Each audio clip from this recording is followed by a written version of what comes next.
Hello, bienvenue dans ce nouvel épisode de J'ai peur donc j'y vais, le podcast qui vous aide à créer la vie qui vous ressemble et à gagner en sérénité. Je suis Steph Blue Lips, je suis coach et j'accompagne celles et ceux qui veulent s'épanouir dans tous les domaines de leur vie. Grâce à des accompagnements individuels et personnalisés, j'offre à mes clients un soutien, des outils et des stratégies efficaces pour atteindre leurs objectifs et créer un changement durable dans leur vie. Chaque semaine dans ce podcast, je vous partage des conseils, des outils et des expériences pour vous aider vous aussi à donner un nouvel élan à votre vie. Vous êtes prêts ? C'est parti! Hello à toutes et à tous, bienvenue dans ce nouvel épisode de J'ai peur donc j'y vais, où on va parler aujourd'hui de l'impression de ne jamais en faire assez. Est-ce que parfois vous avez l'impression d'être complètement submergé par les choses à faire, mais que malgré tout vous n'en faites toujours pas assez ? Que vous devriez faire plus, que vous pourriez faire plus? Bon, si vous avez cliqué sur le titre de l'épisode, c'est peut-être que c'est quelque chose qui vous parle. En tout cas, moi, c'est un sentiment qui m'a accompagnée pendant très longtemps, que ce soit au travail comme dans ma vie perso d'ailleurs. J'avais une espèce d'anxiété quand je pensais à toutes les choses que j'avais encore à faire et du coup, je me fixais des to-do list, des objectifs super ambitieux. En réalité, objectivement, c'était pas possible de faire tout ça, mais bon, j'essayais quand même et donc du coup, je me sentais stressée parce que je voulais tout faire, je me sentais submergée et comme j'arrivais pas à aller au bout de tout ce que je voulais faire parce que c'était trop et que je suis pas superwoman, bah je me sentais coupable, je me sentais pas satisfaite, je me sentais frustrée. Et j'avais cette petite voix intérieure qui me disait que je suis pas capable en fait, que je fais pas assez, que d'autres font beaucoup plus. Je me comparais, je me disais que regarde un tel, il arrive à tout faire ou elle arrive à tout faire alors que moi je suis fatiguée, que moi là je sens que j'ai besoin de me reposer. Et donc cette petite voix intérieure me poussait à faire plus alors que parfois je manquais juste d'énergie. Parfois j'étais même malade et je me souviens que, alors je suis rarement malade, ça c'est chouette, mais je me souviens d'une fois où j'étais salariée à l'époque et j'étais très investie dans mon travail, même si j'appréciais pas forcément ce travail en réalité. J'étais vachement investie et j'habitais à Strasbourg à l'époque, j'allais au travail à vélo. J'en avais pour une trentaine de minutes et été comme hiver, j'y allais à vélo. Et là, en l'occurrence, c'était l'hiver, il faisait extrêmement froid, il avait neigé et j'étais vraiment pas bien du tout. Et je me suis quand même forcée à y aller. Au final, j'ai eu une méga sinusite. J'avais l'impression que mon crâne allait exploser. Mes collègues m'ont dit mais rentre chez toi. Et moi qui veux pas, qui m'obstine parce que je veux absolument finir un dossier. Bon, en fait, c'était complètement stupide. Donc j'ai quand même fini par rentrer chez moi parce que j'arrivais pas à travailler, à aller chez le médecin qui m'a mis en arrêt de travail où j'ai dit non mais en fait je peux pas mettre en arrêt plus de 2 jours parce qu'il faut absolument que je travaille. Coucou la culture du burn-out, n'est-ce pas? Et donc elle m'a dit ok mais revenez quand même dans 2 jours si ça ne va pas. Bon, 2 jours après ça n'allait toujours pas, elle m'a rajouté quelques jours et entre-temps je me suis retrouvée à la maison à techniquement devoir me reposer parce que c'est ce dont j'avais besoin et à me dire mais je suis à la maison donc je devrais en profiter pour faire telle chose, ranger telle chose, faire le ménage, lire un livre, enfin mais n'importe quoi. Mais c'était vraiment comme ça que je fonctionnais. Donc j'essayais de faire plus et malgré tout, j'étais quand même rarement satisfaite, rarement fière de ce que j'avais accompli. Et il y avait toujours plus à faire, il y avait toujours plus d'urgence, toujours plus de mails auxquels répondre, toujours plus de choses à connaître sur mon poste, toujours plus d'activités extra-professionnelles aussi à faire, plus de sport que je pouvais faire, je pouvais appeler mes parents plus souvent. Il y avait toujours plus. J'avais jamais l'impression que c'était assez. Ce que je vais vous dire dans cet épisode, c'est pas de ne plus rien faire et de vous contenter. Et si vous avez cette impression de ne pas en faire assez, que vous en faites plus et que vous êtes satisfaite, que vous avez un assez qui peut être rempli, on va dire, tant mieux. Tant mieux. Mais là, ce dont je vais vous parler aujourd'hui, c'est cette impression de jamais en faire assez, de ne pas être satisfaite. J'avais l'impression d'être dans une roue de hamster et ça me générait très souvent du stress, de la frustration, de l'insatisfaction, de la culpabilité. Et donc j'ai cherché à comprendre pourquoi j'avais ce fonctionnement, qu'est-ce qui se cachait derrière, et surtout comment le changer pour enfin me sentir fière de moi, enfin me sentir satisfaite de ce que j'accomplis au quotidien. Et donc c'est ce que je vous propose de regarder aujourd'hui, pourquoi sans doute vous vous sentez comme ça, si vous partagez ce sentiment, et surtout quoi faire pour ne plus avoir l'impression de ne jamais en faire assez. Alors, tout d'abord, je pense que c'est important de comprendre d'où vient cette impression de ne jamais en faire assez. Pourquoi on ressent ce sentiment-là? La première raison, c'est la pression qu'on reçoit ou qu'on se met. Qu'on reçoit par exemple des autres, de l'entourage, du travail, de collègues, d'un manager qui nous demande de produire. Donc ça peut être une certaine pression qu'on reçoit de personnes autour de nous. Ou bien ça peut être la pression qu'on se met soi-même. Et dans beaucoup de cas en réalité, c'est une pression qu'on se met soi. On peut se mettre la pression parce qu'on a internalisé des injonctions, des règles, des messages qu'on a reçus pendant notre vie. Par exemple, de la famille, de nos parents, qui pouvaient avoir des attentes assez élevées, qui étaient exprimées ou pas d'ailleurs, qui pouvaient simplement nous dire « mais pourquoi t'as eu 9 et pas 10 Et le premier de la classe, il a eu combien ?» Ça peut être aussi une certaine pression ou des injonctions qu'on a reçues des institutions, comme l'école par exemple, où on va souligner ce qui a amélioré, ce qu'on peut faire mieux, on va noter. Ça peut venir aussi du monde du travail, de nos cercles amicaux. Et inconsciemment, on va intégrer ça, on va intégrer certaines attentes sociales, certaines valeurs, par exemple, qu'il faut travailler dur, qu'être occupé c'est bien, parce que c'est aussi valorisé. Et donc, par exemple, quand on se retrouve au chômage, que ce soit subi, ou bien que ce soit à travers une rupture conventionnelle, ou bien qu'on soit en période de transition pour changer de métier, créer une entreprise, peu importe, eh bien on peut avoir une certaine culpabilité de ne pas travailler, de ne pas être productif, parce que le travail, c'est une valeur forte dans notre société.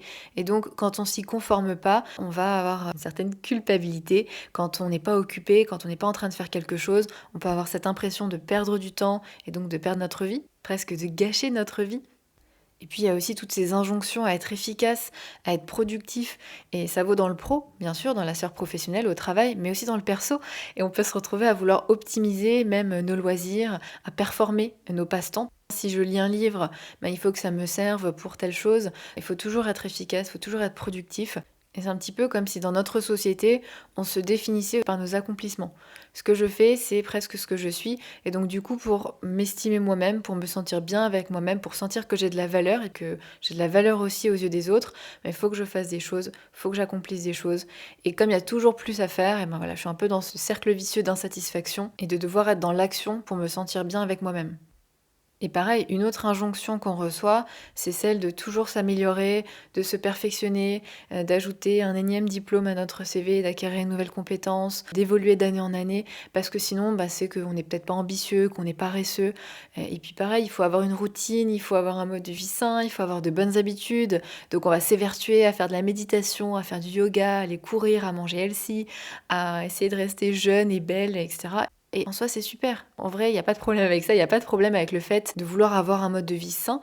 Le problème, c'est quand ça devient une pression supplémentaire, quand ça devient presque une tyrannie. Il faut performer en tout, dans notre travail, dans nos relations, dans nos loisirs, même la santé, le sport, même les enfants, en fait, parfois. Et donc, on se met beaucoup de pression pour assurer partout. Et forcément, comme on n'est pas superwoman, eh ben, on va avoir cette impression de ne pas en faire assez, de ne pas assurer, de ne pas être à la hauteur. Donc ça, pour moi, c'est la première vraie grande raison pour laquelle on a cette impression de jamais en faire assez. C'est parce qu'on a internalisé, on a intégré certains messages de la société, de notre entourage, du travail, etc. sur ce qu'il faudrait faire, sur ce qu'il faudrait être. Et puis une autre raison que je vois aussi et qui nous met pas mal la pression, c'est le fait de se comparer. On se compare aux autres et forcément toujours à ceux qui font plus, qui font mieux. Bien sûr, ce qu'on voit, c'est que l'extérieur, notamment sur les réseaux sociaux. Puis quand on va sur les réseaux sociaux, bah, il y a un peu cette accumulation aussi. C'est-à-dire qu'une personne, si je la prends seule, bah, elle fait peut-être des choses normales, mais en fait, quand je vois toutes ces personnes qui font plein de choses, bah, j'ai l'impression que tout le monde fait plein de choses et moi, je fais rien ou je fais pas assez. Et bien sûr, il n'y a pas que les réseaux sociaux. Je peux me comparer à mes amis qui ont peut-être déjà accompli telle ou telle chose plus jeunes que moi.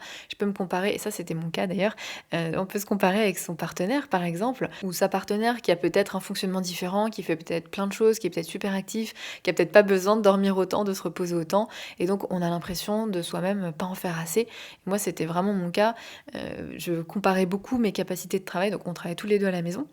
Et je pouvais du coup comparer en direct ce que je faisais, le nombre d'heures que je travaillais. Et moi, parfois, j'avais besoin d'une sieste, j'avais besoin de faire des pauses, alors que lui, toute la journée, je le voyais concentré à faire plein de choses. Et j'avais régulièrement l'impression de ne pas en faire assez, d'être feignante presque, hein. Clairement, c'est ça. Mais on peut aussi se comparer à un manager, à d'autres collègues, si vous êtes entrepreneur ou entrepreneuse, à d'autres entrepreneurs. Et ça peut clairement nous donner l'impression, ce sentiment qu'on n'en fait pas assez, qu'on devrait faire plus.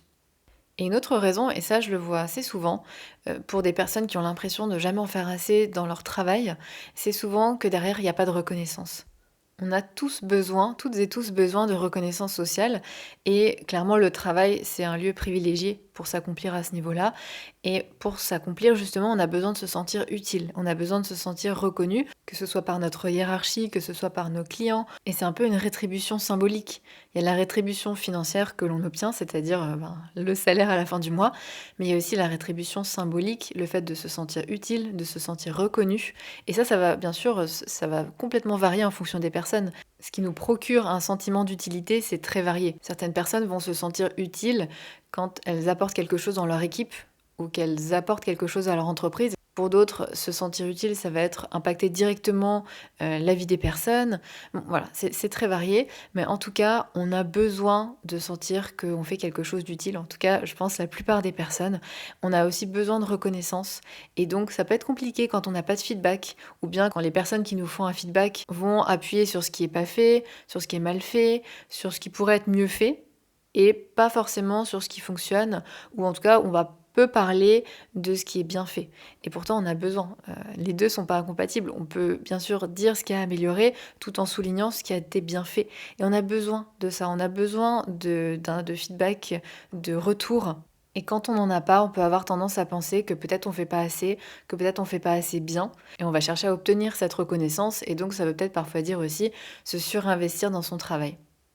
Et pour continuer sur le travail, parfois on a l'impression de ne jamais en faire assez parce que on nous demande beaucoup, parce que on est peut-être surchargé de travail aussi, parce que c'est sans fin, et puis on a des urgences qui se calent, on a des calls, on a des réunions, et même quand on quitte le travail, on continue de recevoir des mails, on continue de recevoir des sollicitations, et donc on a l'impression que ça finit jamais vraiment, et on peut avoir clairement cette impression de jamais en faire assez.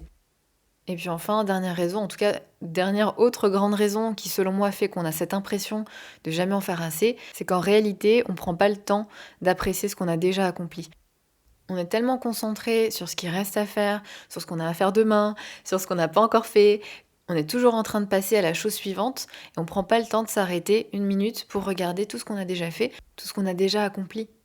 Donc on se sent jamais satisfait ou satisfaite de ce qu'on a accompli et on a toujours l'impression qu'il y a plus à faire puisqu'on se concentre que là-dessus. Et les conséquences, je vous en parlais au début, c'est qu'on se sent stressé, qu'on se sent frustré, qu'on se sent pas forcément satisfait, fier de soi, parce que on se fixe des objectifs qui sont en réalité inatteignables, on a des attentes qui sont irréalistes sur ce qu'on voudrait faire, et donc on se sent submergé, on se sent stressé, et au final, bien sûr, on n'arrive pas à tout faire, parce que c'était pas possible, et donc on se condamne soi-même à se sentir déçu, à se sentir frustré, à avoir l'impression qu'on n'en fait pas assez, et en réalité, le problème, c'est pas nous. Le problème, c'est qu'on s'est fixé des attentes qui de base étaient irréalistes. Si vous mettez 10 choses sur votre to-do list alors que clairement on sait qu'on pourra en faire 3 ou 5 ou 6, on se prédestine à se sentir frustré, à se sentir déçu, à avoir de la culpabilité de ne pas réussir à tout faire et à penser au final qu'on ne fait pas assez et au bout du compte qu'on n'est pas assez. Parce qu'à force de ne pas atteindre nos objectifs inatteignables, et d'être déçu, notre estime en prend un coup. Parce qu'on se dévalorise, on se dit qu'on est nul et en fait on s'auto-sabote soi-même. Et c'est important de prendre conscience de ça, parce que souvent les personnes que j'accompagne au début me disent qu'elles ont un problème d'organisation et c'est pour ça qu'elles n'arrivent pas à tout faire. Et en réalité, bien souvent le problème n'est pas là. Le problème, c'est les attentes irréalistes, c'est la pression qu'elles se mettent, c'est de lier l'estime de soi avec ce qu'on accomplit et du coup, il faut accomplir plein de choses pour se sentir bien avec soi-même. Bon, ça mériterait d'être plus creusé et puis c'est ce qu'on fait en coaching bien sûr et c'est ce sur quoi on travaille. Mais en tout cas, aujourd'hui, je vais vous proposer des clés pour vous sentir satisfaite, pour vous sentir fière de vous au quotidien. Alors, tout d'abord, moi, la base de la base, c'est que quand je me sens submergée, quand je me sens dépassée, quand j'ai cette culpabilité, je me demande déjà, est-ce que c'est moi qui me mets la pression ? Est-ce que c'est moi qui m'ajoute du stress ? Est-ce que c'est moi qui me mets 10 choses sur ma to-do list alors que je sais que c'est impossible ? Est-ce que c'est moi qui veux faire plein de trucs alors qu'en fait je suis crevée ou je suis malade ? Est-ce que c'est moi qui a cette attente pour moi-même d'assurer partout et parfaitement ? Ou est-ce que c'est quelqu'un d'autre qui fait des demandes, qui a des attentes, qui me met la pression par exemple ? Si c'est le cas, si en fait j'ai cette impression de jamais en faire assez parce que les autres me demandent certaines choses et que j'essaye de répondre à leurs attentes, là la question ça va être comment est-ce que je peux mieux poser mes limites avec cette personne ou ces personnes, comment est-ce que je peux mieux communiquer mes besoins et ensuite se mettre en action. Et pour ça, je vous invite à écouter l'épisode précédent, c'est l'épisode 70 qui s'appelle Comment poser ses limites et les faire respecter. Là, ça va vraiment répondre à cette question-là. Par contre, si vous vous rendez compte qu'en réalité c'est vous toute seule qui vous mettez la pression, et pour moi en tout cas c'est souvent le cas. Pour moi c'est souvent moi qui me mets la pression toute seule, ou bien moi qui me mets la pression parce que j'ai l'impression que les autres ont des attentes, mais en réalité ils m'ont rien demandé du tout, c'est moi qui me suis mis ça dans la tête, en fait, clairement. Si c'est le cas, je reprends ma responsabilité. Je reprends ma responsabilité parce que dans cette situation-là, je peux avoir l'impression une espèce d'impression d'impuissance.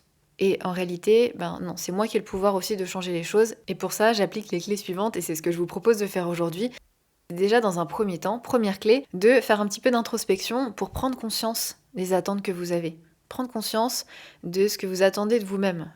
Est-ce que peut-être vous attendez de traiter tous vos mails au travail, peut-être de toujours répondre présente quand on vous propose quelque chose, une sortie, un resto, bref. Essayez de définir quelles sont les attentes que vous avez qui génèrent du coup ce stress, cette insatisfaction, cette culpabilité, cette frustration. Et vous pouvez même aller plus loin et faire un inventaire de vos attentes. Donc prendre un petit peu de hauteur, prendre le temps de vous poser avec un carnet, avec un stylo et noter quelles sont les attentes que vous avez pour chaque domaine de votre vie, en essayant d'être le plus honnête possible. Qu'est-ce que vous attendez de vous-même dans votre vie professionnelle, dans votre vie amoureuse, dans votre vie de famille, dans vos loisirs, dans votre vie sociale? Moi, par exemple, une de mes attentes, c'était de toujours terminer mes to-do list. C'était de toujours avoir ma inbox zero, de toujours avoir ma boîte mail vide, d'avoir traité tous mes mails. Sauf que parfois, c'était clairement pas possible et que c'était pas ce qui était le plus important non plus. Bref, une autre attente que j'avais envers moi-même, c'était toujours de faire un max d'activités le week-end, de toujours avoir des trucs de prévus pour vraiment profiter à fond de mes week-ends. Sauf que parfois, j'avais juste envie de me reposer, de ne rien faire, et c'est tout à fait ok aussi. Mais comme j'avais cette attente de toujours optimiser, de faire un maximum de choses intéressantes le week-end, de rien louper, et je ressentais beaucoup de frustration et puis de culpabilité aussi quand je faisais rien, tout simplement. Donc essayez de creuser un petit peu, et puis ensuite de vous poser quelques questions. Est-ce que cette attente-là que vous avez, est-ce qu'elle vient de vous? Est-ce que c'est ce que vous voulez vraiment? Ou est-ce que c'est plutôt ce que d'autres personnes attendent de vous, ce que vous pensez que d'autres personnes attendent de vous, votre famille, vos amis, vos collègues, la société? Et parfois on se rend compte en se posant ces questions-là, pour de vrai, que finalement, c'est pas vraiment, enfin que nos attentes en tout cas ne nous appartiennent pas vraiment, et que ce sont plutôt les attentes et les objectifs d'autres personnes. D'autres questions qui peuvent être intéressantes à se poser, c'est de vous demander comment cette attente, elle vous est utile, comment elle vous aide. Parce que en réalité, d'avoir des attentes, d'avoir des goals, c'est très bien en fait. C'est motivant d'avoir des attentes qui sont élevées. Et si c'est le cas, si c'est juste motivant pour vous, comme je vous le disais au début, c'est super. Mais parfois, ce que je remarque avec mes clientes, c'est qu'au lieu de les motiver, ça les décourage. Parce qu'elles ont des objectifs qui sont trop élevés, qu'elles ne peuvent pas toujours atteindre, et elles se dévalorisent, elles perdent confiance en elles. Donc ça, c'est une autre question à vous poser, c'est comment, au contraire, cette attente vous fait du mal, comment est-ce qu'elle vous dessert? Par exemple, en vous générant pas mal de stress, de l'insatisfaction, parce que vous vous dévalorisez aussi peut-être quand vous n'atteignez pas ces attentes-là. Et si vous voyez que ça vous dessert justement, que ça vous fait plus de mal que de bien, ça peut aider à lâcher un petit peu prise sur ces attentes-là. Ensuite, la deuxième clé que j'ai pour vous aujourd'hui, c'est d'accepter que vous ne pouvez pas tout faire et faire des choix. Alors oui, ça paraît évident, on sait au fond qu'on ne peut pas tout faire. On sait qu'on ne peut pas tout faire à fond, qu'on ne peut pas être parfaite, mais on essaye quand même. Et donc forcément, on se retrouve déçu, on se retrouve frustré. Et donc c'est hyper important de conscientiser ça et de le concrétiser aussi, c'est-à-dire de faire des choix, de définir ce que vous voulez vraiment, ce qui est vraiment important pour vous, ce qui est vraiment essentiel, et de faire des choix par rapport à ça. De ok, je peux pas tout faire et donc je priorise, je baisse mes attentes sur certaines choses, j'accepte d'en faire moins sur certaines choses parce que je peux pas tout faire, mais du coup je me focus, je me concentre sur ce qui est important pour moi. Et ça demande de faire le deuil de certaines choses parce que on peut pas tout faire, encore une fois, mais ça permet aussi de profiter plus, de se sentir moins stressé et surtout en accord avec soi-même. Troisième clé, et c'est la suite logique, c'est de développer des attentes qui soient plus réalistes et qui soient flexibles aussi. Parce que c'est bien d'avoir des attentes qui sont ambitieuses, oui, c'est super, mais il faut que ce soit réaliste, sinon vous ne serez jamais satisfaite de vous puisque vous ne pourrez jamais les atteindre. Donc ça demande, d'une part, d'être honnête avec vous-même sur ce que vous pouvez réellement accomplir. Et ça demande d'évaluer aussi vos ressources et d'accepter vos limites en temps, vos limites en énergie. Ça demande d'accepter que on a tous des capacités différentes et c'est ok et ça ne sert à rien de se comparer. Et oui, c'est frustrant de voir des gens qui arrivent à faire plus, qui arrivent à faire mieux, mais c'est comme ça, en fait. Au bout d'un moment, sinon on se bat constamment contre soi-même. Donc c'est important aussi de reconnaître nos limites, même si c'est pas agréable. Je le dis souvent, accepter ne veut pas dire aimer, c'est juste arrêter de se battre contre ce qui est. Donc concrètement, essayez de réfléchir à des attentes que vous pourriez avoir pour vous-même qui soient plus réalistes qui soit en phase avec la réalité, avec vos ressources, avec ce que vous pouvez réellement accomplir et qui soit aussi flexible. Parce que si on a l'attente que les choses soient faites comme ça et pas autrement, il y a de fortes chances qu'au bout d'un moment, on soit déçu et on soit frustré parce que la vie est faite d'imprévus et qu'il se passe toujours des choses qu'on n'avait pas prévues. Et puis il peut arriver que parfois on n'est pas au top, qu'on a moins d'énergie, qu'on a moins de motivation. Et c'est la vie. C'est la vie et c'est important d'être flexible pour prendre en compte ça parce que sinon on va forcément être déçu. Et le fait d'être flexible, ça ne veut pas dire en gros, se la couler douce, ça veut dire ajuster nos attentes en fonction de la réalité, parce que la réalité évolue et ça permet d'avancer sainement. Par exemple, si j'ai cette attente de moi-même de faire du sport 5 fois par semaine, et c'est une attente que j'avais pour de vrai, et à l'époque je faisais pas d'escalade, j'allais à la salle de sport et je me disais il faut que j'aille à la salle de sport tel jour, tel jour, tel jour, et en plus il faut que j'y aille, mais il faut pas que j'y aille 20 minutes, il faut que j'y aille 1 heure et que je fasse un full workout. Sauf que parfois j'avais plus de travail, parfois j'avais des amis qui me proposaient d'aller boire un verre et c'était le jour où j'avais prévu d'aller à la salle après le travail. Certains jours tout simplement j'étais fatiguée parce que j'avais une journée éprouvante et le fait de me dire je dois absolument y aller 5 fois par semaine fait que je culpabilisais quand je n'y allais pas parce que parfois j'y allais pas. Au lieu de me dire oui, idéalement j'aimerais y aller 5 fois par semaine, mais parfois, il faut prendre en compte aussi la réalité, que j'ai aussi d'autres choses qui sont importantes pour moi. Je pense aller boire un verre avec mes amis, c'était important pour moi aussi. Et donc, c'est ok de louper un jour, ou c'est ok de pas y aller une journée et d'y aller le lendemain. Et avant, j'étais vraiment dans ce truc où il fallait que les choses soient comme ça. Et comme j'y arrivais pas, parce qu'il y a toujours quelque chose qui se passe pas comme prévu, j'étais déçue et j'abandonnais. Et la différence aujourd'hui, et c'est ce que j'essaie de vous transmettre aussi en vous disant tout ça, c'est que quand je me dis parfois les choses se passent pas comme prévu et que je suis flexible, je m'auto-flagelle pas, je me culpabilise pas, je me dis c'est pas grave en fait, j'irai demain. Ou je vais faire 20 minutes ou 10 minutes et c'est déjà bien. Et sur la durée, déjà, ça fait du bien au moral parce que je suis plus en train de m'auto-flageller, de m'auto-critiquer, de me blâmer dès que je fais un pas de côté. Et puis du coup, je continue d'être motivée et surtout je m'écoute.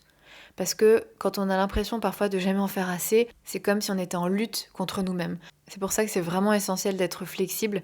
Et encore une fois, être flexible ne veut pas dire qu'on va ne plus rien faire. C'est simplement qu'on s'écoute, qu'on agit comme une amie, comme une personne, on se soutient soi-même finalement, plutôt qu'agir comme un petit tyran avec soi-même.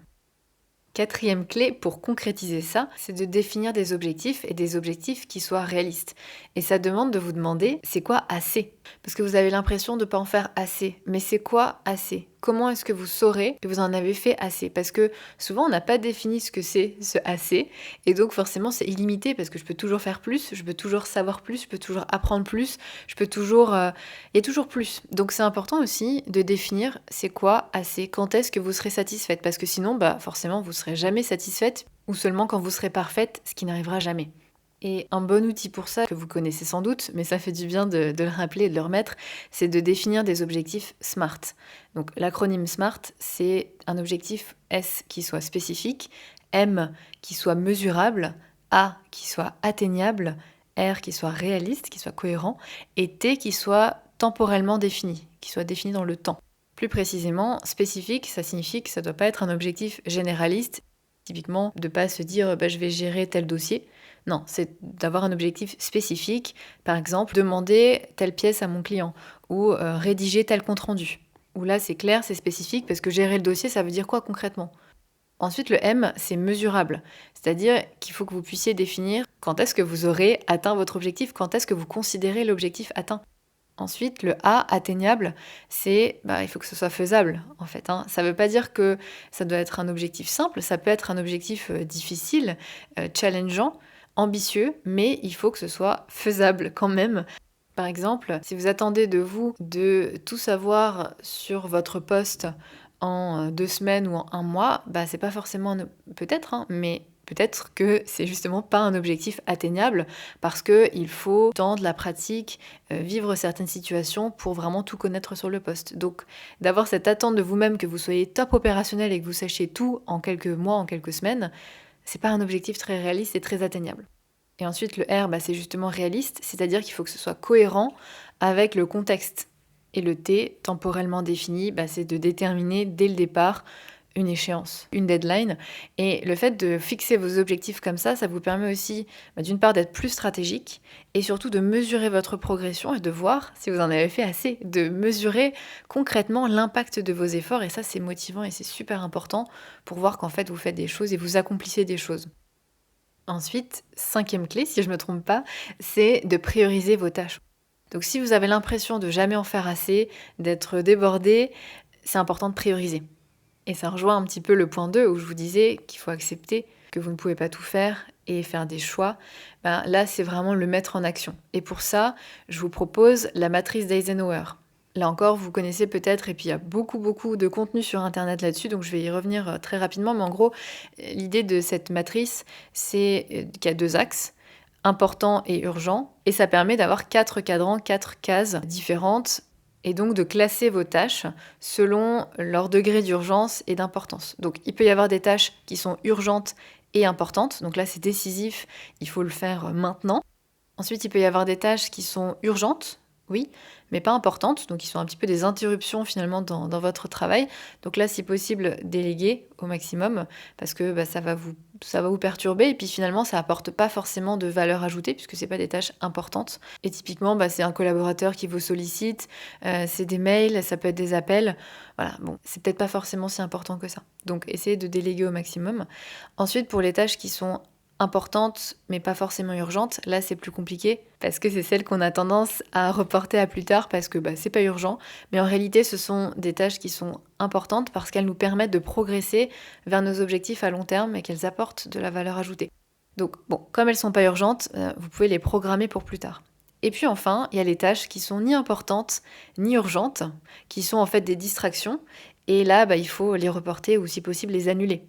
Et souvent, quand on fait cet exercice, on se rend compte que certaines tâches, elles sont pas forcément urgentes ni importantes et qu'on est en train de faire ce qu'on appelle de la procrastination active.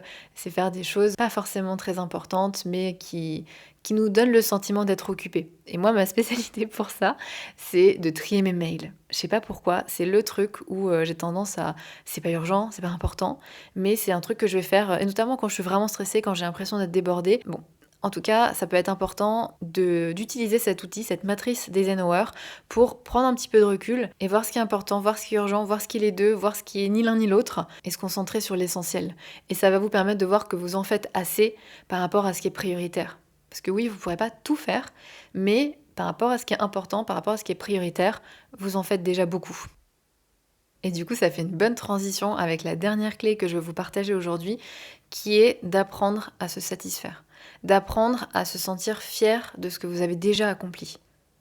Et c'est peut-être la clé la plus importante, peut-être la clé la plus difficile à mettre en place parce que, comme je vous le disais, souvent on pense que c'est l'organisation, etc. Oui, il y a une partie de ça, mais c'est aussi, est-ce que vous voyez le verre à moitié vide ou est-ce que vous voyez le verre à moitié plein ?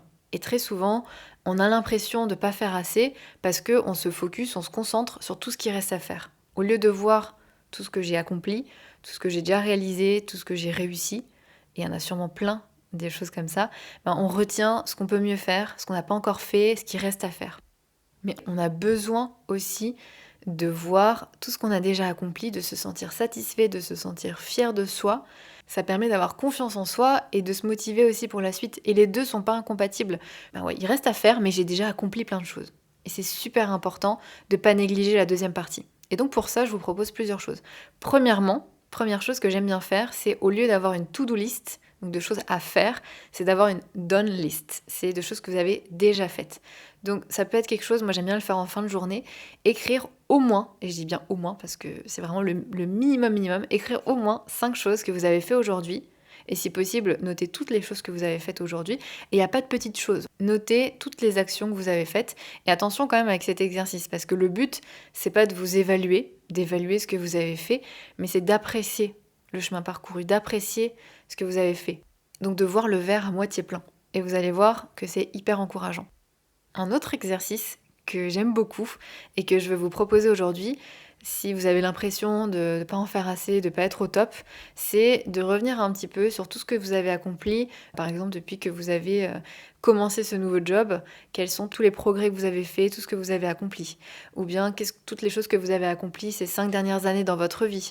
Et vous allez voir qu'il y en a des choses et ça permet de remettre les choses un petit peu en perspective et de se sentir un petit peu fier quand même de voir qu'on a accompli des choses. Et là, et je vais terminer là-dessus, ce qui est vraiment essentiel aussi pour apprendre à vous satisfaire de ce que vous avez déjà accompli, à reconnaître que vous en faites déjà quand même, même s'il y a encore des choses à faire et que vous pourriez faire plus, que vous faites déjà des choses, ça va être super important d'être bienveillant ou bienveillante envers vous-même. Quand vous avez l'impression de ne pas en faire assez, demandez-vous ce que vous diriez à une amie ou un ami ou un proche, ou à quelqu'un de votre famille par exemple, qui est dans votre situation, qu'est-ce que vous lui diriez? Si cette personne vous disait ça à vous, qu'elle a l'impression de ne pas en faire assez, quelle serait votre réponse? Qu'est-ce que vous lui diriez? Et souvent, quand je propose à mes clientes de faire ça, la plupart du temps, elles me répondent des choses qui sont assez raisonnables, qui sont assez réalistes, qui sont assez mesurées. Elles vont pas lui dire: «Ah mais non, mais t'es nulle en fait, effectivement, il faudrait que tu fasses plus». Non, en général, vous lui feriez voir peut-être ce qu'elle a déjà accompli, vous l'aideriez à prendre du recul, vous seriez encourageant ou encourageante, parce qu'au fond, vous savez que c'est ce dont l'autre a besoin pour avancer. Donc essayez d'avoir la même bienveillance, la même compassion pour vous. Quand vous avez l'impression de ne pas en faire assez, que c'est jamais assez, de devoir faire plus, faites un pas de recul et demandez-vous ce que vous diriez à quelqu'un que vous aimez, à quelqu'un que vous voulez soutenir. Voilà pour ce que je voulais vous partager aujourd'hui. Alors pour faire un petit point sur les différentes clés que je vous ai partagées, premièrement, de faire un petit peu d'introspection et d'essayer de regarder quelles sont les attentes que vous avez derrière. Quand vous avez l'impression de jamais en faire assez, qu'est-ce que vous attendez de vous-même? Ensuite, d'accepter que vous ne pouvez pas tout faire et faire des choix, donc par rapport à vos valeurs, vos priorités. Troisièmement, de développer des attentes qui sont plus réalistes et qui sont flexibles. Quatrièmement, de définir des objectifs qui sont réalistes, notamment en utilisant la méthode SMART. Cinquièmement, de prioriser vos tâches, et là vous pouvez utiliser la matrice d'Eisenhower. Et dernièrement, d'apprendre à vous satisfaire, d'apprendre à reconnaître tout ce que vous avez déjà accompli. Et petite recommandation avant de vous laisser, si cet épisode vous a parlé, je vous recommande vraiment d'écouter l'épisode numéro 63. Si vous détestez ne rien faire, perdre du temps, que vous culpabilisez quand vous faites rien d'utile, quand vous faites rien de productif, si vous aimez beaucoup optimiser, rentabiliser votre temps et que du coup ça vous génère du stress, de la fatigue, de l'insatisfaction aussi, on va surtout parler dans cet épisode-là de comment sortir de ce schéma de productivité toxique pour se sentir un petit peu plus serein, un petit peu plus satisfait, tout en continuant bien sûr d'accomplir des choses, évidemment. Mais en tout cas, c'est un épisode qui est vraiment hyper complémentaire avec des clés vraiment différentes de celles que je vous propose dans cet épisode-là, mais qui je trouve est très lié. En fait, c'est vraiment un sujet connexe, donc je vous invite à l'écouter, c'est l'épisode 63. Et en tout cas, je vous remercie d'avoir écouté celui-ci. S'il vous a plu, n'hésitez pas à me faire un petit retour sur Instagram, à noter le podcast avec des étoiles. Ça fait toujours super plaisir sur Spotify, sur Apple Podcast, etc.